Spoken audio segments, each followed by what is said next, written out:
Now second component, first component we have studied about plasma membrane. Now second component we will study cell wall. Now cell wall. If we compare the structure of plant cell and animal cell, suppose this is animal cell and this is plant cell. Now in animal cell only plasma membrane is present. Plasma membrane is present, but in animal cell first the outer covering is the cell wall. Cell wall, and there is another layer known as the plasma membrane. Plasma membrane. It means that animal cell lacks cell wall and plant cell consists of cell wall. So this is the difference between plant cell and animal cell, that animal cell do not possess cell wall and plant cell possess cell wall. Now cell wall is made up of cellulose. Cell wall is made up of cellulose. Now I told that plant cell and animal cell do not have cell wall. Why?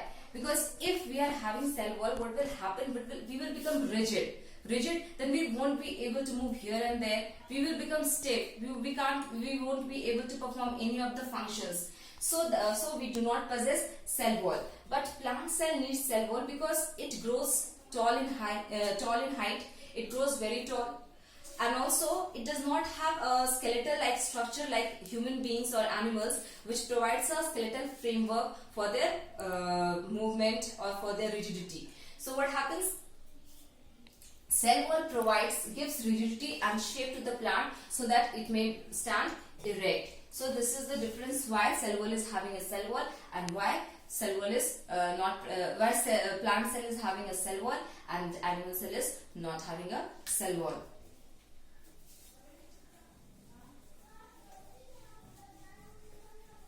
Now, if we talk about the structure of cell wall,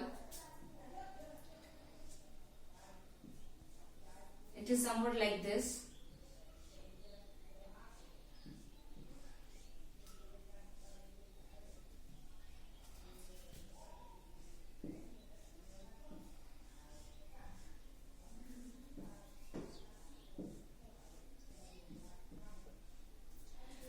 Now,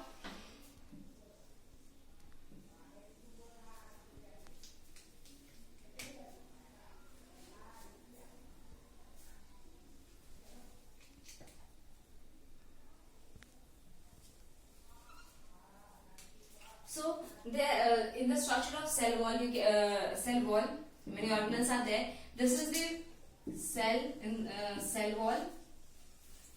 It can be considered as middle lamella.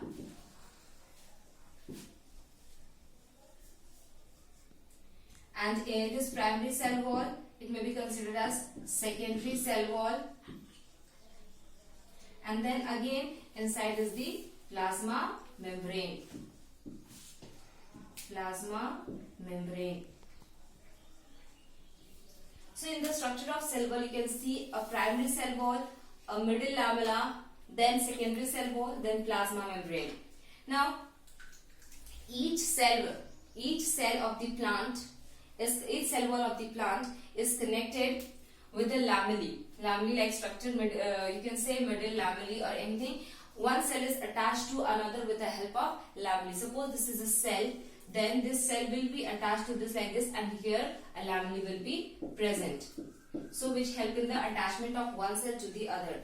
Now here you can see this one cell is connected here, and there is a gap for the transport of any substances. So this is called plasmodesmata. Plasmodesmata. Now what is the role of plasmodesmata? Plasmodesmata also connects the one cell to the other cell of the plant, and that plasmodesmata is important. Why it is connected? Because it helps the transport of substances from one cell to the other cell of the plant. So plasmodesmata performs that functions. So this was all about the structure of cell wall.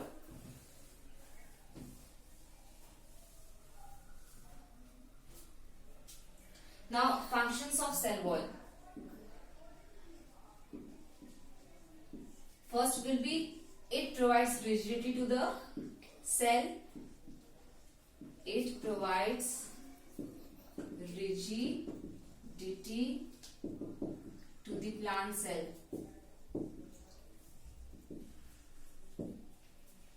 Second, it is permeable. It is permeable, that is allow the movements of all the substances in and out of the cell. So these are the important functions of the cell wall. Now we all know that bacteria also possess cell wall. Bacteria is a single cell organisms. Now what are single cell organisms and multicellular organisms? Now if we take the example of bacteria. Bacteria single cell means it is made up of only one cell. Suppose if I am talking about a human being, it is made up of multiple of cells. Multiple of cells. Our whole body is made up of various cells. Now but if we talk about bacteria, it is made up of only one cell. So it is known as single celled organism. And multiple, if you take the example of multiple organism having multiple cells, that is example of human beings, so they are called as multicellular organisms. Multicellular organisms.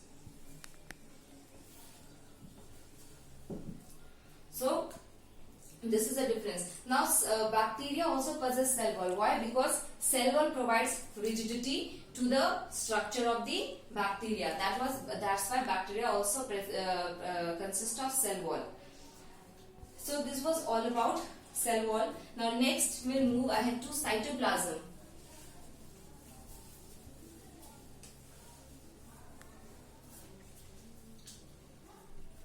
Third is cytoplasm.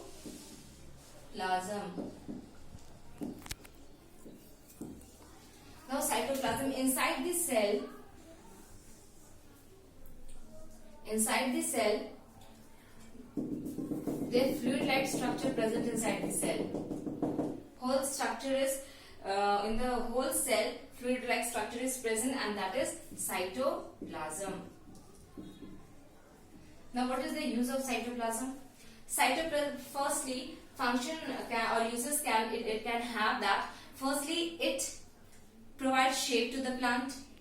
Then also it protects the organelles. See, cytoplasm. In the cytoplasm, organelles are embedded. Various organelles like mitochondria, nucleus, lysosomes, Golgi apparatus, plast, etc. all are embedded in the cytoplasm, and due to these organelles only a person is able to perform the various functions. So all the organelles are embedded in the cytoplasm. Now cytoplasm provide shape to the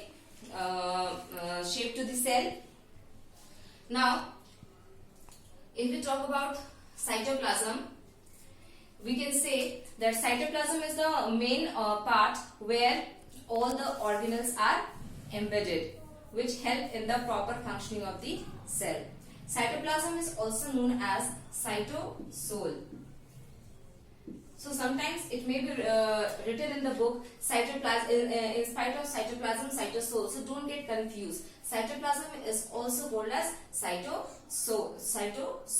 So this is all about cytoplasm and cell wall.